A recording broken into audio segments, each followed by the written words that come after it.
নমস্কাৰ, মোৰ চেনেলৰ অন্য এটা নতুন ভিডিঅ'লৈ পুনৰবাৰ আপোনালোকক সকলোকে স্বাগতম জনালোঁ। তিতা কেৰেলা পাচলি আপোনালোকে কেনেকুৱা পায় খাই কমেণ্ট কৰি প্ৰথমেই জনাবচোন। তিতা কেৰেলা হৈছে এনেবিধ পাচলি যাৰ ৰসো বৰ উপকাৰী হয়। গতিকে আজিৰ ভিডিঅ'টোত এই তিতা কেৰেলাৰ কিছুমান উপকাৰী গুণৰ বিষয়ে আলোচনা কৰিবলৈ লৈছোঁ। আহকচোন ভিডিঅ'টো আৰম্ভ কৰোঁ।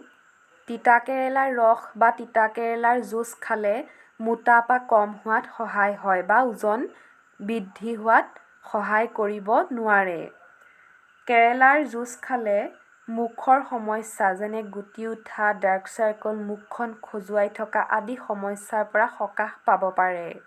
ই ডায়েবেটিছ ৰোগীৰ কাৰণে বহু উপকাৰী বুলি কোৱা হয়, কিয়নো ডায়েবেটিছ ৰোগীয়ে ৰাতিপুৱা খালী পেটত কেৰেলাৰ জুচ পি খাব লাগে। এনেকৈ খালে তেওঁলোকৰ ছুগাৰ লেভেলটো কণ্ট্ৰলত থাকে।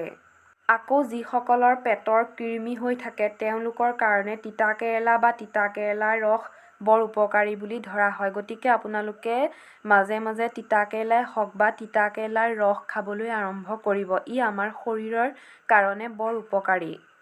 তাৰোপৰি লিভাৰৰ সমস্যা যিসকলৰ আছে তেওঁলোকৰ কাৰণেও তিতা কেৰেলাৰ ৰস বৰ উপকাৰী বুলি কোৱা হয়।